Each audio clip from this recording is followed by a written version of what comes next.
وصلى الله وسلم وبارك على نبينا محمد وعلى آله وصحبه أجمعين. فإني أحمد الله تعالى إليكم أن بلغنا شهر رمضان، وأحمد الله تعالى إليكم أن بلغنا هذا المكان لنلتقي فيه ونتذاكر فيه، ويوصي بعضنا بعضا بما يوصلنا إلى مرضاته ورضوانه سبحانه وتعالى. So Shaykh began by praising Allah subhanahu wa ta'ala and thanking Allah subhanahu wa ta'ala for giving us the ability to come to this blessed month of Ramadan, to come to this blessed location, this house of Allah subhanahu wa ta'ala, that we may benefit one another, advise one another, for all of us to earn the pleasure and happiness of Allah subhanahu wa ta'ala. إننا ونحن نتحدث أيها الإخوة في هذا المسجد الذي أرجو أن يكون مباركا، مسجد الحميراء في لندن، لا أشكر القائمين عليه بعد شكر الله تعالى، وأثمن لهم هذه الجهود التي يبذلونها في نشر الإسلام والسنة، وأسأل الله لهم مزيدا من التوفيق والسداد، إنه جواد كريم.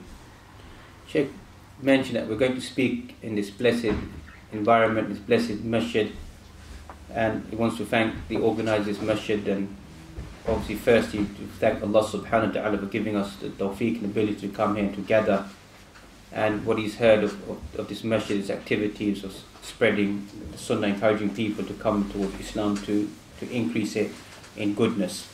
وإنني في مقدمة هذه الكلمة وهذا اللقاء لا أحب أن أذكر نفسي وإياكم بأننا نجتمع في بيت من بيوت الله، وكما ثبت عن نبينا عليه الصلاة والسلام: ما اجتمع قوم في بيت من بيوت الله يتلون كتاب الله ويتدارسونه فيما بينهم إلا حصل لهم نتائج. ما هي؟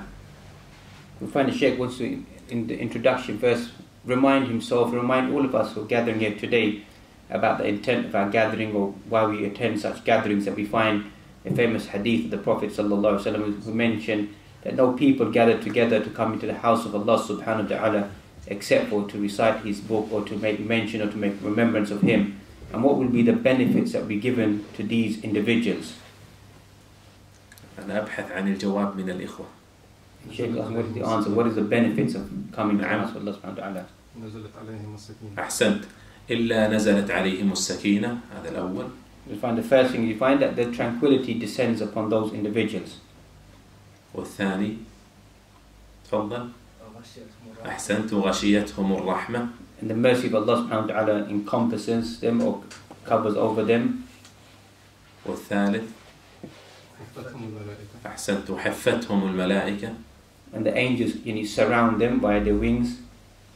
وأعظمها وهو الرابع وهو. And the fourth and the last and most important is. أحسنت.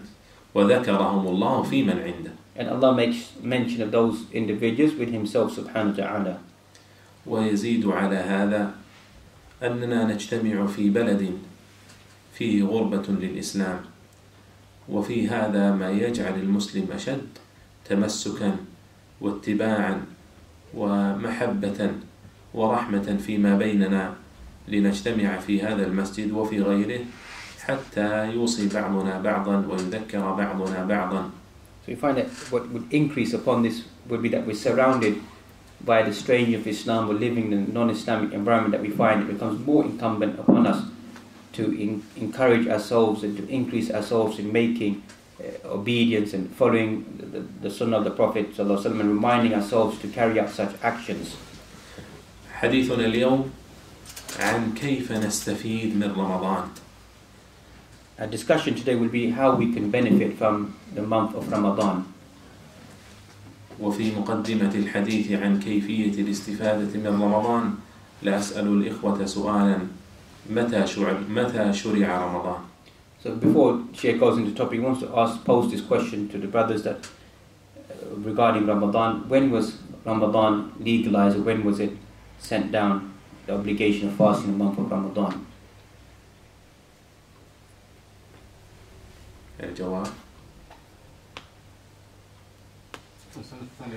أحسنت. السنة الثانية من هجرة النبي صلى الله عليه وسلم.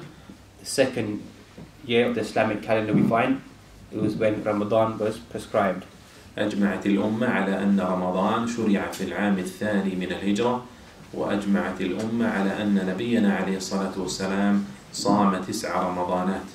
We find that there's consensus regarding this ummah that Ramadan began in the second year of Islamic calendar, and likewise there's consensus that the Prophet ﷺ, he fasted 9 years of Ramadan, of 9 fasts of Ramadan. ومما يسلي الأمة عامة ومن هم في هذا البلد الذي تكثر فيه ساعات الصيام أن ربنا سبحانه قال في مشروعيته: يا أيها الذين آمنوا كتب عليكم الصيام كما كتب على الذين من قبلكم. فكان هذا تسلية أن هذا الصيام كتب على من قبل أمة الإسلام. So you find that the importance of fasting, not just for this ummah but the nations that existed before us, to show that this continuous nature, that fasting is something, an etiquette or a command that existed before as well. Is a famous verse inside the Quran that we find, "Oh, you who believe, fasting has been prescribed for you like it was prescribed for those before you." وأعظم مقاصد الصيام التي شرع من أجلها ما ختمت به الآية في قول ربنا لعلكم تتقون. And the most important intent of fasting, which is mentioned towards the end of the verse that we mentioned earlier on to highlight the importance of fasting, is whereby Allah subhanahu wa ta'ala mentioned that you may gain the consciousness of Allah subhanahu wa ta'ala. ومن التسلية ما سلى به ربنا سبحانه المؤمنون بقوله أياما معدودات، أي شرع عليكم الصيام أياما معدودات، فشهر رمضان 30 أو 29 يوما هي جزء من أيام العام. So we find the importance of Ramadan, that we find whereby Allah subhanahu wa ta'ala mentioned these are specific days. These are numbered days, specific days that you have to fast, whether it be 29 or 30 days that we find from amongst the rest of the days of our life or of the year that we have. These are the only days that we need to fast towards Allah subhanahu wa ta'ala. ولأن الناس غير متعودين على الصيام إبان مشروعيته في زمن النبي صلى الله عليه وسلم، فقد شرعه ربنا بالتخيير بين الصيام والإفطار مع الإطعام، فلما تعودت النفوس ألزمهم ربنا سبحانه بالصيام الشرعي المعلوم والمحدد من طلوع الفجر إلى غروب الشمس. So you find that in the beginning that we find, so that the Muslim Ummah could get prepared, that we find get used to fasting, there was a choice that was given to them to either fast or to feed a poor individual for each day. And as that built up till eventually it became a conclusive evidence that the person has to fast the days of fasting. And we know that fasting begins from before the rising of the sun until the setting of the sun. وفي مشروعية الصيام ليس المقصود منه هو المشقة، ولذا فإن ربنا سبحانه قد دلنا في كتابه على أنه يريد بذلك اليسر، كما قال ربنا يريد الله بكم اليسر ولا يريد بكم العسر. We find that the intent of fasting isn't one to create or to place difficulty upon the human being. And this has been mentioned inside those verses you speak about Ramadan, about the human being, or what does Allah subhanahu wa ta'ala want for the human being. Allah subhanahu wa ta'ala mentions that Allah wants ease for you and does not want any hardship for you. والمقصد الثاني من مقاصد الصيام هو ما ختمت به الآية الثالثة من آيات الصيام بقول ربنا ولعلكم تشكرون، فالشكر غاية ومقصد من مقاصد الصيام. Also from the intent of fasting being prescribed upon this Muslim Ummah, that we find in those same siyaq or the same context of this ayah speaking about Ramadan, that we find whereby Allah subhanahu wa ta'ala mentions that this has been placed for you لعلكم تشكرون, that you may be grateful, show gratitude to Allah subhanahu wa ta'ala. شكر على نعمة الإسلام التي منها الصيام، وشكر على بلوغ رمضان، فكم ممن حرم بلوغ هذا الشهر، وشكر على الصيام في رمضان، فكم من أناس بلغوا هذا الشهر ولكنهم لا يستطيعون الصيام لأي عذر من الأعذار، وشكر على ما منحنا ربنا من هذه النعم التي نتقلب فيها طوال العام من الأكل والشرب وسائر المفطرات التي حرم غيرنا منها من الفقراء والمساكين وغيرهم. So we find that لَعَلَّكُمْ تَشْكُرُونَ, that you may show gratitude, thanks to Allah subhanahu wa ta'ala. Amongst the elements of gratitude that we need to show, we need to deliver, is obviously firstly the blessing of Islam that Allah subhanahu wa ta'ala has bestowed upon us. Secondly, we find that the coming or the build-up towards Ramadan that we find, and then the actual physical action of carrying out the month of Ramadan. Because how many individuals there are, or there can be, that never come to the month of Ramadan, are not able to fulfill the full month of Ramadan and fasting. And likewise the blessings of that many of us that we've got used to in our daily lives, of eating and drinking and food and luxuries that we have, that we become grateful and thankful to Allah subhanahu wa ta'ala for what He has bestowed upon us. ومن عظيم مقاصد الصيام ما جعله ربنا سبحانه بين آيات الصيام في الآية الرابعة، ألا وهو الدعاء، فجعل آية الدعاء وسطا بين آيات الصيام بقوله: وإذا سألك عبادي عني فإني قريب أجيب دعوة الداع إذا دعان فليستجيبوا لي وليؤمنوا بي لعلهم يرشدون. ولذا فإن كما ثبت في الصحيح للصائم دعوة لا ترد وللصائم دعوة مستجابة. So we find amongst the fourth verse speaking about Ramadan that we find, and in the context of this verse, this specific verse one prior to it, we find some descriptive nature about Ramadan, and after it about Ramadan as well. We find the most important element of Ramadan being nothing less but dua, whereby here Allah subhanahu wa ta'ala mentions, وَإِذَا سَأْلَكَ عِبَادِ عَنِّي فَإِنِّي قَرِيبٌ. If the servant asks about me, then indeed I am closer individual, and let the servant call upon me, I may respond to that individual. And likewise we find that which is authenticated in narrations, that we find that there is a moment whereby the dua of the individual is not rejected by Allah subhanahu wa ta'ala, and that is at the time of fasting, or when a person is opening their fast. ثم ختم الصيام آيات الصيام بالوصية الأولى ألا وهي التقوى بأن قال: كذلك يبين الله آياته للناس لعلهم يتقون. فجعل التقوى مفتتح الصيام ومختتم الصيام. So we find that the conclusion of these verses that speak about Ramadan, they begin by highlighting that fasting has been prescribed for you, that you may attain the consciousness of Allah subhanahu wa ta'ala.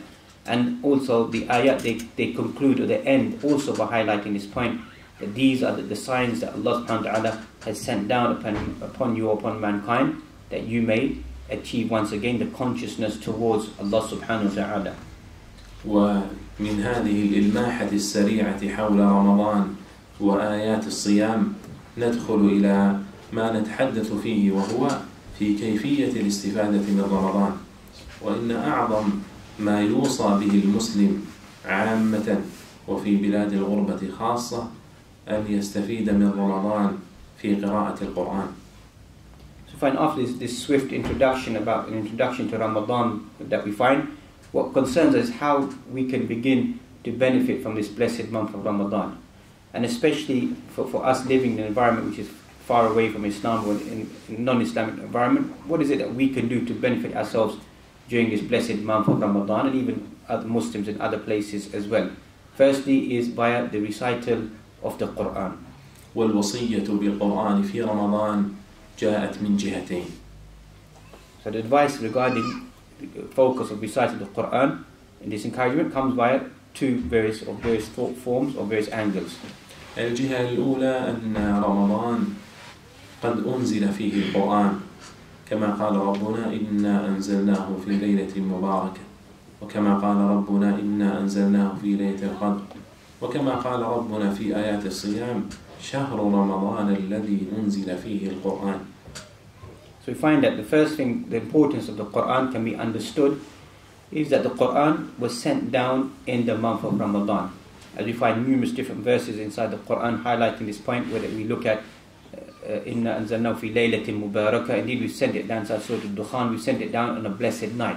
And likewise the verses inside Surah Al-Qadr as well, all speaking about the Quran being sent down, revelation of Quran. And likewise in the context of these ayat of Ramadan that we find, شهر رمضان الذي أنزل فيه القرآن, this is the month of Ramadan whereby the Quran was sent down. بل إنه ورد في بعض الأحاديث وإن كان فيها مقال عند الطبراني وغيره أن الكتب السابقة إنما أنزلت في رمضان، التوراة والإنجيل والزبور. there's some narrations that exist there inside the collection of Tabarani that we find, even though there's some discussion amongst the ulama about the authenticity. But in those narrations, those wording, it mentions that all the previous scriptures, not just the Quran, were sent down in the blessed month of Ramadan, which would be the Torah, the Injil, al-Zabur that we find. All these previous scriptures were also sent down in the blessed month of Ramadan. فجاء الصيام مقرونا بالقرآن. So you find that the fasting is linked with the Quran. The Quran is linked with fasting, and fasting is linked with the Quran. والجهة الثانية أن نبينا عليه الصلاة والسلام خير من امتثل ذلك بأن كان كثير القراءة في رمضان. And the second way of understanding the importance of reciting the Quran is looking at the exemplary behavior of the Prophet ﷺ, who lived the Quran and focused immensely during the month of Ramadan via the recital of the Quran. ولذا فإن ابن عباس رضي الله عنهما قال كان رسول الله صلى الله عليه وسلم أجود الناس وكان أجود ما يكون في رمضان فلرسول الله صلى الله عليه وسلم حين يلقاه جبريل فيدارسه القرآن أسرع أو أجود بالخير من الريح المرسلة. So you find that in a narration that collected by or stated by Ibn Abbas radiallahu anhuma, whereby he highlights that the Prophet ﷺ was the most kindest, the most generous of individual during this month of Ramadan. Inside the statement it mentioned that he taught by Jibreel ﷺ the recital of the Quran, and the Quran was read to him. وقد كان نبينا عليه الصلاة والسلام يدارسه جبريل القرآن في كل عام مرة فلما كان في العام الذي توفي فيه عليه الصلاة والسلام دارسه جبريل القرآن مرتين. So you find that the Prophet ﷺ was being taught the Quran via Jibreel, and they would revise it and read it once every single year. But the year that the Prophet ﷺ left this world, then it was read twice to the Prophet ﷺ. والقرآن هو حياة المسلم في كل أوقاته حتى في منامه فإن القرآن يحفظه. So you find that the Quran is the life of the believer at all moments, at every time span they have any ability, opportunity, they are always reading the Quran. Even during sleep, the Quran becomes a form of the life of the individual, the believer. صحابة رسول الله صلى الله عليه وسلم امتثلوا ذلك وتابعوهم وتابعوا التابعين وسلف الأمة إلى يومنا هذا فإنهم كثير القراءة في رمضان فبعضهم يختم في 3 وبعضهم يختم في ليلتين وبعضهم يختم في ليلة وهذا كله دلالة على حرصهم العظيم للاستفادة في رمضان في قراءة القرآن.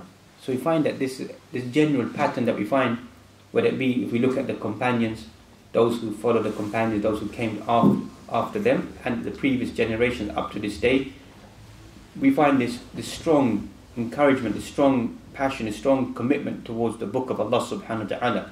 Amongst them those who complete the Quran in 3 nights, those who complete it in 2 nights, and those even in 1 night they complete the Quran. This all shows the focus and the commitment that they had towards the book of Allah subhanahu wa ta'ala during this blessed month of Ramadan. فعليك أخي المسلم أخي الحبيب عليك بالاستفادة من أوقاتك في رمضان في قراءة القرآن فإن كنت تعجز أو لا تجد مكانا لحمل المصحف في جيبك ونحوه فليكن هذا المصحف المجزأ متاحا بين يديك فإن لم يكن لا ذاك ولا هذا أي لا المصحف الكبير ولا المصحف المجزأ الذي يسهل حمله فلا أقل من أن يكون المصحف في جهاز الجوال تقرأه ولو كنت على غير طهارة. So if I Shaykh advises upon us, or Muslim, is to always be carrying some format of the Quran and to be reading the Quran. Whether if we can carry the whole complete Quran with us, if not one small juz as the Shaykh showed, it can be 30 separate ajza that we find. Carry one juz, a person can get to read it. If a person can't carry any portion of Quran with them, then the least that the person can do is, as we know on our mobiles, to download the Quran, download the app, and to read the Quran, even if the person is قل بدون وضوء يعني. نعم إذا كان عن طريق المصحف بالمصحف. بالجوال. So the person reading from a mobile, even if they don't have wudu, they don't have purification or a state of ablution, they can read the Quran from their phone. أيها الأحبة، القرآن رفعة للمسلم في الدنيا وعند الممات وعند عرصات القيامة. We find that the Quran is a form of raising the individual, raising the rank of the individual, whether it be in this world, in this life, whether it be at death, or whether it be inside the hereafter, that we find it becomes a form of raising the rank of the individual. إن الله يرفع بهذا الكتاب أقواما ويضع به آخرين. As we find in the narration that indeed Allah subhanahu wa ta'ala raises nations via this book, and likewise it defames people. ولذلك فإنه يؤم القوم أقرأهم لكتاب الله. And thus we find the one who should lead the people is the one who knows the most Quran. وفي الممات فإنه يقدم في القبر إذا تزاحمت القبور كما صار في معركة أحد يقدم الأقرأ لكتاب الله. Thus we find that even at a time of death, whereby you find that maybe the grave space may be limited, as took place at the Battle of Uhud, that we find that people, Muslims, need to be buried together. So the procedure would be the one who knew the most Quran, they would be the first to be laid in the grave. So this shows the privilege given even at a time of death for these individuals. وأما يوم القيامة فإن نبينا عليه الصلاة والسلام قد قال يقال لقارئ القرآن يوم القيامة اقرأ وارقى ورتل كما كنت ترتل في الدنيا فإن منزلتك عند آخر آية تقرأها. So we find that the privilege that we given to the person on the day of judgment will be said to those individuals, the person who's the reciter of the Quran, the one who reads the Quran, will be said to that individual, read and ascend. And your final location will be wherever you stop reading from the Quran will be your place inside paradise. فمن أراد الرفعة في الدنيا والآخرة فعليه بالقرآن. So whoever wants to be raised inside this world or raised inside the hereafter, upon you is to hold fast to the recital of the Quran. ومن أراد السعادة والراحة والطمأنينة والأمن والاستقرار فعليه بالقرآن. Whoever wants happiness, contentment, to be established, to be firm, to be sound, to be in a state of peacefulness, then upon that individual is to read the Quran. فاعزم واعقد النية والعزم الصالح على أن يكون جليسك في رمضان هو القرآن. Hold fast, make a strong intention within yourself that your companion and the one that you sit with will be the Quran. أيها الأحبة، إذا كان رمضان وهو شهر الصيام أعظم ما يستفتح به القرآن فإنه ليس المعني بالقرآن هو قراءة الهذ فحسب، وإنما نعني بالقرآن القراءة بالتأمل والتدبر وتطبيق معانيه والعمل بما جاء فيه. So we find that, as we mentioned, the month of Ramadan is a month of recital and commitment towards the Quran. But this commitment towards the Quran shouldn't be just one of hastiness or just rushing and fulfilling and reading the Quran. Rather, it should be one that the person, when they recite the Quran, to reflect, to ponder, and to observe the rights and regulations and to implement and carry out the actions which the Quran tells us to carry out and to do. والقرآن هو خلق المسلم كما قال ربنا سبحانه وإنك لعلى خلق عظيم قالت عائشة رضي الله عنها كان خلقه القرآن. We know that the Quran is a stemming point of the characteristics of the believer, and as we find whereby the Quran itself mentioned وَإِنَّكَ لَعَلَى خُلُقٍ عَظِيمٍ, that indeed your characteristics, your character is so sublime, so manifest it is.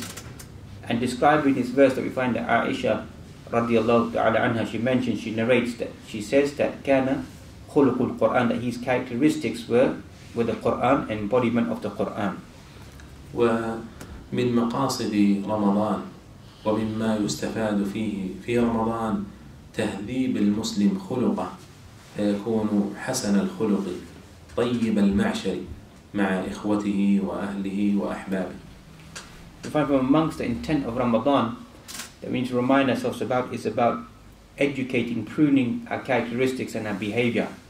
So the intent of Ramadan, the fasting, leads the individual to have good characteristics and good behavior towards the brothers around them, people around them, their family members, etc. All this leads showing finer character and finer behavior. ولذا فإن نبينا عليه الصلاة والسلام قد قال إذا كان يوم صوم أحدكم فلا يرفث ولا يفسق فإن سابه أحد أو قاتله فليقل إني صائم. So we find it's mentioned in the prophetic tradition that we find whoever amongst you is fasting, then that person, if they enter into some form of dispute or misunderstanding with another individual, then there should be no vulgar speech, no evil speech, no disputing with another individual.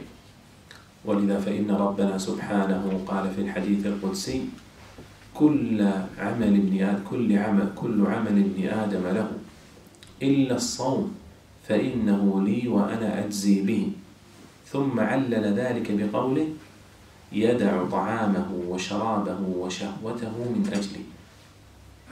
So we find in a hadith Qudsi that we find whereby it's mentioned that every single action of the son of Adam is for him, will be given to him, except for fasting.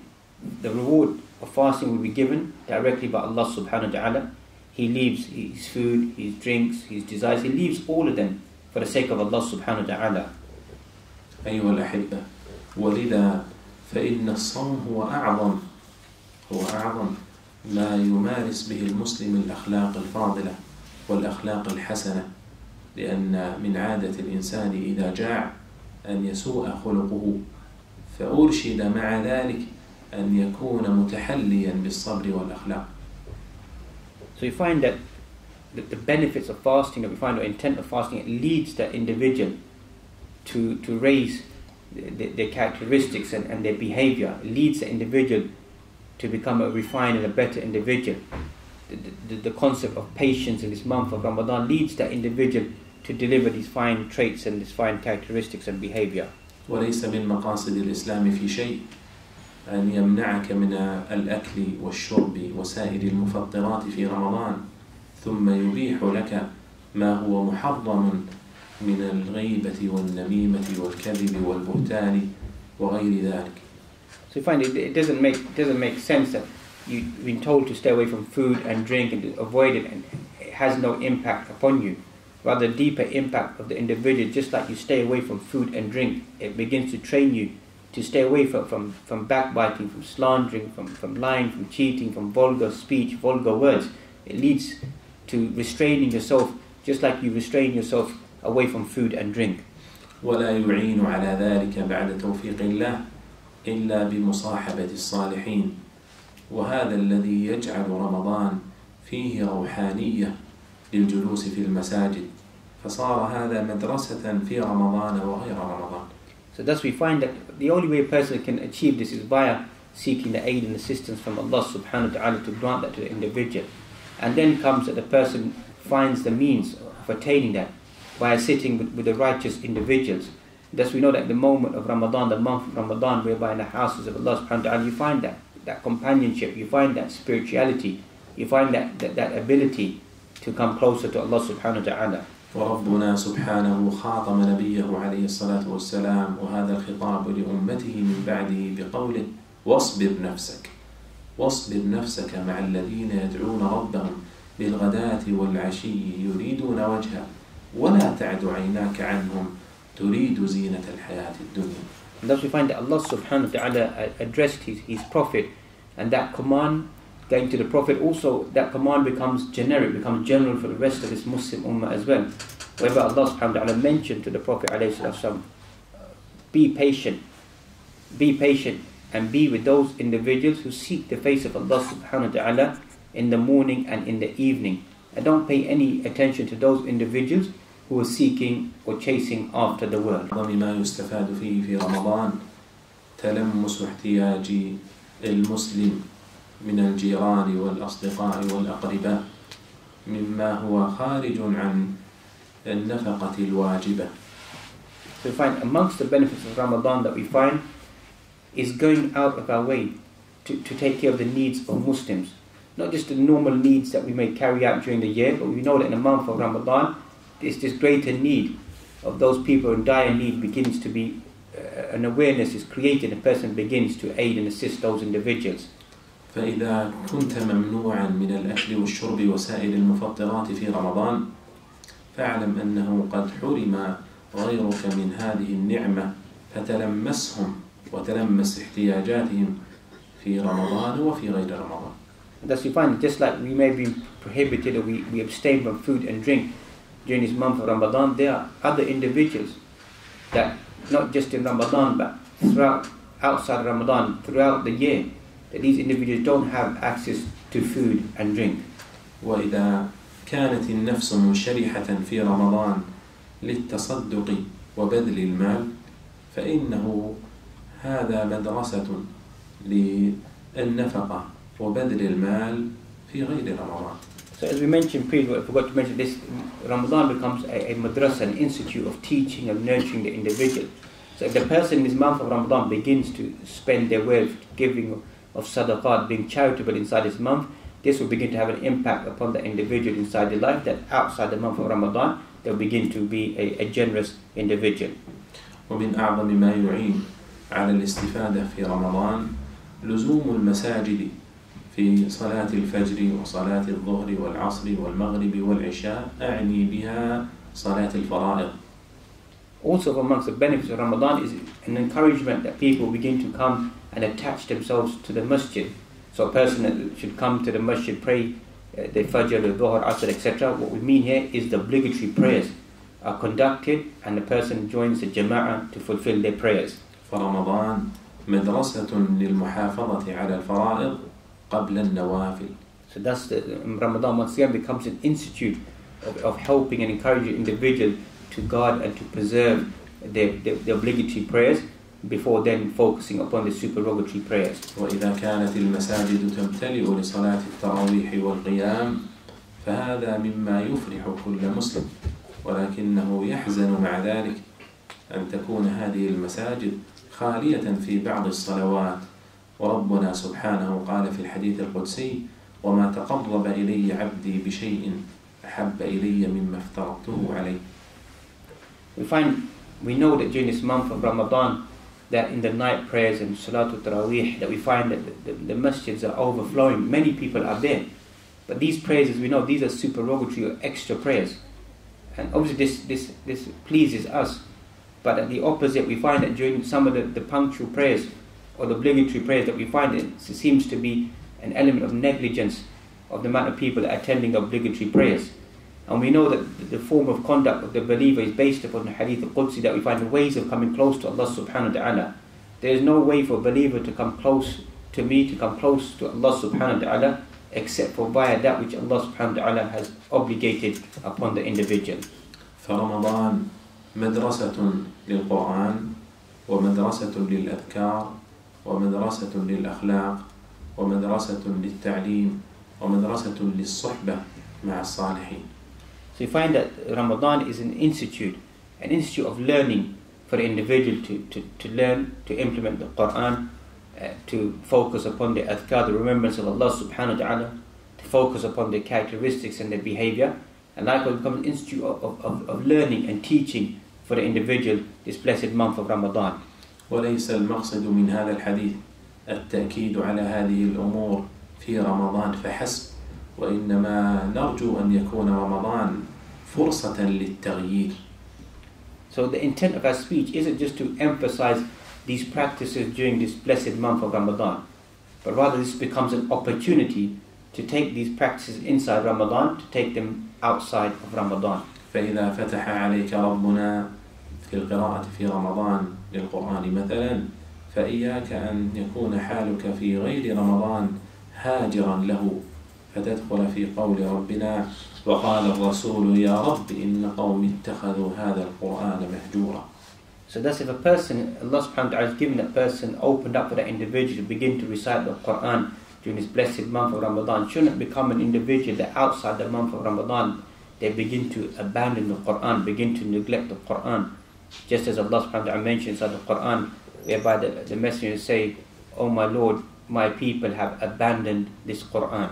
وإذا فتح عليك ربنا في باب الصلاة والصدقة ونحوها من سائر الطاعات في رمضان فإياك أن تكون كما قال ربنا في وصف تلك المرأة ولا تكونوا كالتي نقضت غزلها من بعد قوة أنكاثا. So you find just as Allah subhanahu wa ta'ala has given the person ability to focus on their prayers during this month of Ramadan, to giving of charity in this month of Ramadan, to do all forms of good actions of obeying Allah subhanahu wa ta'ala. Don't become, like the Quran mentions about the woman who carries out certain actions and she breaks the covenant by her own disobedience towards Allah subhanahu wa ta'ala. فإذا وفقت في رمضان لهذه الطاعات فإني أوصيك بوصية وأحذرك من أمر عظيم. So if you've been granted the ability to carry out these actions in this month of Ramadan, then Shaykh wants to give a warning or give an advice regarding this affair. أما الوصية فهي أن تسأل الله تعالى الثبات على هذا حتى الممات، فإن القلوب بين أصبعين من أصابع الرحمن يقلبها كيف يشاء. So the first advice Shaykh wants to mention is ask Allah subhanahu wa ta'ala to give us affirmation and make us firm, to make us committed. Because we know that indeed in narration that we find that the hearts of human beings are between the fingers of two fingers of Allah subhanahu wa ta'ala. He can alternate them and change them as He wills. وأما ما أحذرك به فإياك ثم إياك ثم إياك من الاغترار بنفسك، فإذا كنت قادما إلى هذا المسجد فأنت ستقابل صنفين من الناس. So also the Shaykh wants to warn and emphasize 3 times, woe upon you, pay attention to this, pay attention to this, pay attention to this. They don't become so full of yourself that whatever you've done is via your own self. الصنف الأول غير مسلم، فإذا قابلت غير المسلم وأنت في طريقك إلى هذا المسجد وغيره فاحمد الله أن هداك للإسلام وما كنا لنهتدي لولا أن هدانا الله. Because there are 2 types of individuals. The first individual, the type of individual you may meet is a person who may be walking to the masjid, maybe a non-Muslim. So what should a person do? Should a person become full of themselves, or should they remember that they should, the verses of the Quran, that all praises belong to Allah subhanahu wa ta'ala, who guided us to this, guided us to the path of Islam. If this person is a non-Muslim, I am a Muslim who's coming to remember Allah subhanahu wa ta'ala. والصنف الثاني أنك ستجد طائفة من المسلمين ممن هو مقصر بعيد عن المساجد فاحمد الله تعالى أن هداك وحرمه. The second type of individual you may meet is a group of individuals who are deficient, who are negligent. They are not so observant or obedient of Allah subhanahu wa ta'ala. So one should, again here, shouldn't become full of themselves, but praise and thank Allah subhanahu wa ta'ala that Allah has granted one the ability to carry out the rituals or the regulations. وإذا كان المسلم مطالبا بحسن الخلق مع نفسه وأهله وأقربائه وجيرانه بل ومع غير المسلمين فإنه في هذا البلاد أشد حاجة وضرورة إلى الأخلاق الحسنة. And thus we find that the importance of good characteristics and behavior towards oneself, towards one's family members, towards one's neighbors, towards other Muslims, even towards non-Muslims, that we find there is such an importance that living in an environment like this whereby our characteristics need to be refined and need to be displayed. لماذا؟ لأن هذه البلاد وغيرها إنما فتحت بالأخلاق ولم تفتح بالسيف، فتحت بالأخلاق، فإياك أن يؤتى الإسلام من قبلك فتكون سببا في رد غير المسلمين عن الدخول في الإسلام، وربنا قد قال ربنا لا تجعلنا فتنة للذين كفروا. We know that the lands, how are lands conquered? Lands are not conquered via the sword. Lands are conquered by fine, exemplary characteristics and behaviors that we find that many Muslims, they entered lands and they conquered those lands. Because if a person follows their own mindset, that using force, this just leads to repelling people away possibly from Islam, or pushing them away, or giving a bad image of Islam. And thus we find even the Quran mentions where a person makes a supplication that don't make us to become a fitna for those individuals who disbelieve. فأنت في هذا البلد خاصة إنما تمثل الإسلام ولا تمثل نفسك، فأي عمل سيوصف به الإسلام. فالله في الحفاظ على هوية الإسلام في هذا البلد. So all of us living inside this environment that we find, we are displaying Islam. That's what the person should be worried about. Don't worry about your own self. Whatever actions or whatever we do, it's a representation of Islam. And this is what the wider community sees. And so we should be worried about this and wary about this. And the Shaykh mentioned that we ask Allah to preserve and to protect me as Muslims here. وإن من العار كل عار والشنار أن يكون المسلم حسن الخلق مع أصدقائه وأحبابه، وهو سيء الخلق والمعشر مع أهله في بيته. ونبينا صلى الله عليه وسلم قد قال: خيركم لأهله وأنا خيركم لأهلي. We find that sometimes find an element of contradiction in the individual, whereby a person may show kindness and goodness to their friends and associates around them, but on the opposite, towards their own family members and their children, their siblings, etc., that we find a lack of characteristic of behavior towards them, whereby we find the Prophet ﷺ, he encouraged, he said, the best amongst you is those who are best to his family members. وإن مما يزيد المسلم رفعة وعزة في الدنيا والآخرة العلم، فبالعلم ترفع بيوت لا عماد لها والجهل يهدم بيت العز والشرف. So you find what we need is increase the rank of the individual will be the concept of knowledge, because knowledge begins to establish the houses of Allah subhanahu wa ta'ala, and ignorance just leads to destruction and destroying things. وإني لأوصي الإخوة الأكارم الحاضرون في هذا المسجد بالعلم الشرعي، الكتاب والسنة وما أعان على فهمهما من العلوم الأخرى المساعدة والمساندة لهما. So the Shaykh wants to advise the noble brothers who have attended today to focus upon knowledge, the Islamic knowledge, the Islamic concept of knowledge, focusing upon the Quran and the Sunnah and any other sciences which are related, which help the person to understand the book and the Sunnah, to learn those sciences. ولكنك مع هذه العواصف التي تحيط بالعالم الإسلامي وأنت ترى اختلاف الفقهاء وغيرهم في المسائل الشرعية، عليك بأن تبحث عن السنة لتلزمها وتطبقها كما كان عليها نبينا عليه الصلاة والسلام، فيكون العلم الذي تتعلمه حجة لك لا حجة عليك. So you find that there may be some hardships, there may be different opinions that exist in the Muslim world. Upon the Muslim is to search that which is more accurate, more closer to the Sunnah and more closer to the practice of the Prophet ﷺ, and to adorn themselves with that and carry that out inside their lives. And remember that the knowledge that a person has will either become an evidence for them or an evidence against them.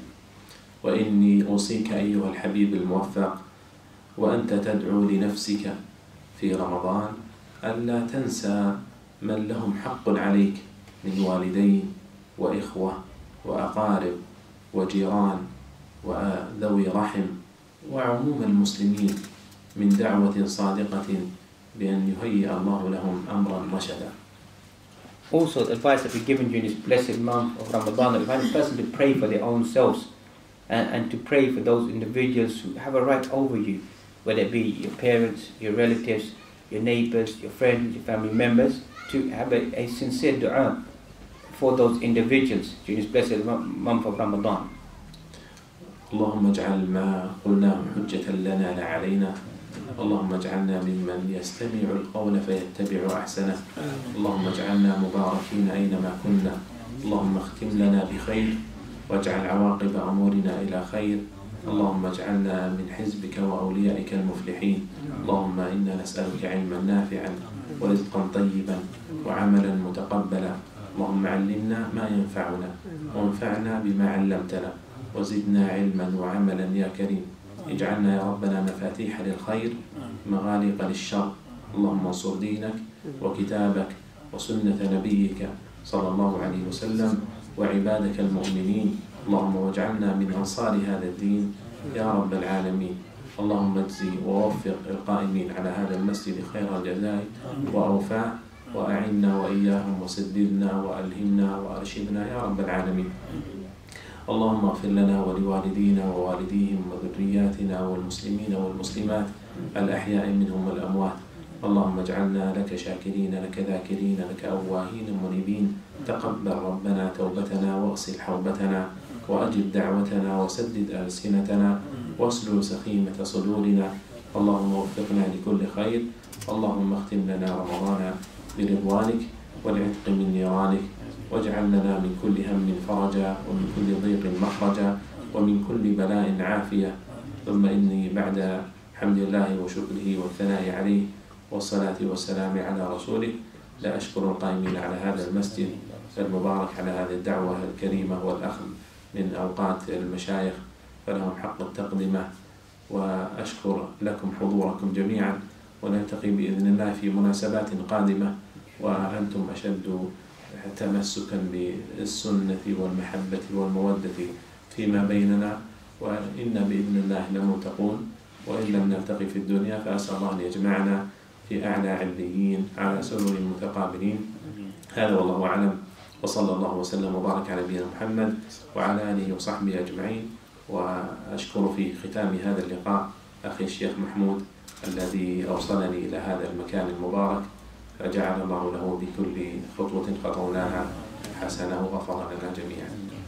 The Shaykh concluded by making a supplication, those who are familiar with the wording of dua that he made this moment of Ramadan to be blessed, moments of Ramadan to make it evidence for us and not evidence against us, to make it beneficial for us, asking Allah subhanahu wa ta'ala to make us amongst full of all good and to accept our actions, and to make us amongst the group of individuals who aid and give victory to the deen of Allah subhanahu wa ta'ala, make us amongst those who benefit in this month of Ramadan, increase our actions, to accept them, to make us people who carry the keys of goodness and not the keys of opening of evil and corruption. And likewise, he mentioned also about, my eyesight's going bad, this is to be committed in this blessed month of Ramadan. Also, he wanted to thank Ustad Jalu for organising this event and the people attending this lecture, and he hopes and he aspires that if we get to meet again, that when he returns, that we're more focused inside our lives towards the Quran and the Sunnah, holding fast. And if we don't get to meet, then we meet inshallah inside Al-Akhirah, whereby we'll be rejoicing and sitting on couches and reclining and meeting one another inside Al-Akhirah inshallah. May Allah subhanahu wa ta'ala accept it from all of us inshallah.